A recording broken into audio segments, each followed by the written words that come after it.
everyone, my name is John and welcome back to another book review. Today we are doing Prince Caspian, which, as promised last week, is the second book published, although actually the fourth book chronologically in the Chronicles of Narnia timeline. This book is by C.S. Lewis. It came out in, I want to say, 1951. It's a fantastic little fantasy adventure. Obviously, judging by the sequels and prequels to this book, we bring back Peter, Susan, Edmund, and Lucy, and they return to Narnia, only to find it has been about 1,000 years since they last visited. We get this great, interesting opening scene where they are brought back to Cair Paravel, but being that it's been 1,000 years and the castle has been mostly abandoned during that time, it's pretty much a pile of rubble, and it takes them a little bit to realize where they are and exactly what's going on.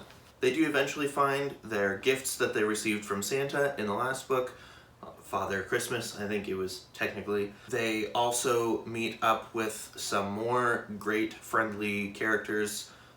In this book, we have introduced the characters of Prince Caspian, obviously.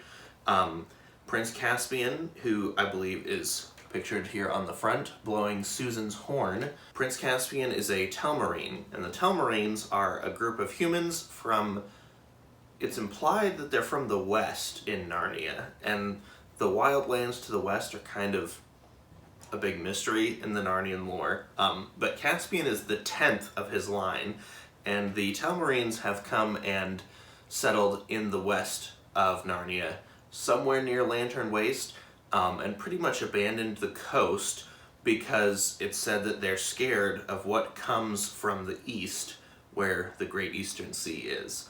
Now, what comes from the east, as we all know, is, well, you guys might not know yet if you're following along, but that's Aslan.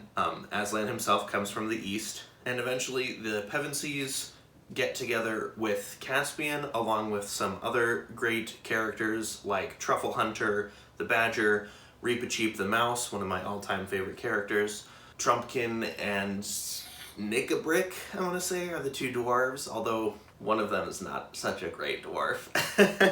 Anyways, the Pevensies have been brought here magically by Caspian blowing into Susan's horn, the one that summons help wherever you may be. They've been brought here because Caspian is actually a friend to the Narnians. And the Telmarines, who are Caspian's people, who he's come from, have tried to squash the Narnians into extinction, and they believe that they've succeeded, but really the Narnians are just hiding underground. So Peter, Susan, Edmund, and Lucy come back from London to have another adventure in Narnia and to yet again free the kingdom from some oppressive rule. It's a great little fantasy adventure, just like I said about the first one, The Lion, the Witch, and the Wardrobe. It's just a hair longer than The Lion, the Witch, and the Wardrobe, coming in at about 240 pages. This is from the same boxed set that I've got the whole series in, so the book itself is pretty small. I want to say this book is only about 40,000 words, although I couldn't find an exact word count online. That said, it only took me about a day, about 3.5, 4 hours of reading to get through this one. It should be pretty easy reading for anyone, I would say 3rd or 4th grade and up. It's a great little story to read with the whole family. Disney and Walden Media also made a movie out of this one, although the movie they made out of this one is not nearly as good as the movie they made out of The Lion, the Witch, and the Wardrobe.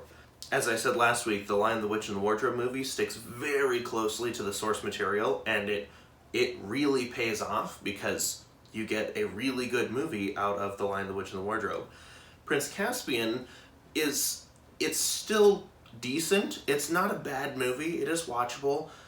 Some of it doesn't hold up as well as The Lion, the Witch, and the Wardrobe does, but they tried to insert some extra plot points that are not in the book that kind of weighed down the movie. For starters, they have this whole kind of rivalry thing between Peter and Caspian, which is ridiculous because literally when they first meet in the book, Peter says to Caspian, "Look, we're not here for our thrones back, we're here to give you your throne back, and then we're out of here."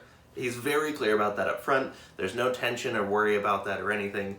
In the movie, they have this whole long drawn out thing where Peter is trying to take over, or kind of seems like he might be trying to. Another thing that they changed, which is not really a big deal from the books in the movie, is they aged up Caspian. In the books, he's supposed to be in the 14 to 16 range during this book, and in the movie, he is early 20s at least. He's not a teen. They also tried to throw in a little bit of a romance between Susan and Caspian. Again, not in the book. If they would have just stuck closer to the source material, it would have been a lot better of a movie. That said, I still really like the Prince Caspian book. The movie I would not give a 5 out of 5 stars, but the book I will give a 5 out of 5 stars. I'm not doing, half-star ratings. If I was doing half-star ratings, I might give this a 4.5 or a 4.75. It's not quite as good as The Lion, the Witch, and the Wardrobe, but what sequel ever is?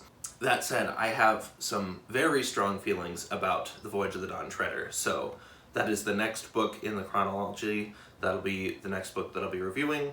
So make sure you come back, hit the subscribe button, and come back so you can see Prince Caspian's sequel, The Voyage of the Dawn Treader, and what I have to say about that next week. Like I said, highly recommend Prince Caspian. The entire Chronicles of Narnia series is a fantastic series that I think everyone should read. Thank you very much for watching. If you have read the Prince Caspian, let me know what you thought about it down in the comments. And if you have a suggestion for something you would like me to review after I finish the Chronicles of Narnia, as always, leave that in the comments, and I will see if I can fit it into the reviewing schedule sometime. Thank you guys very much for watching. I will see you all in the next video, if my dogs ever let me finish wrapping out. Have a good day. Bye.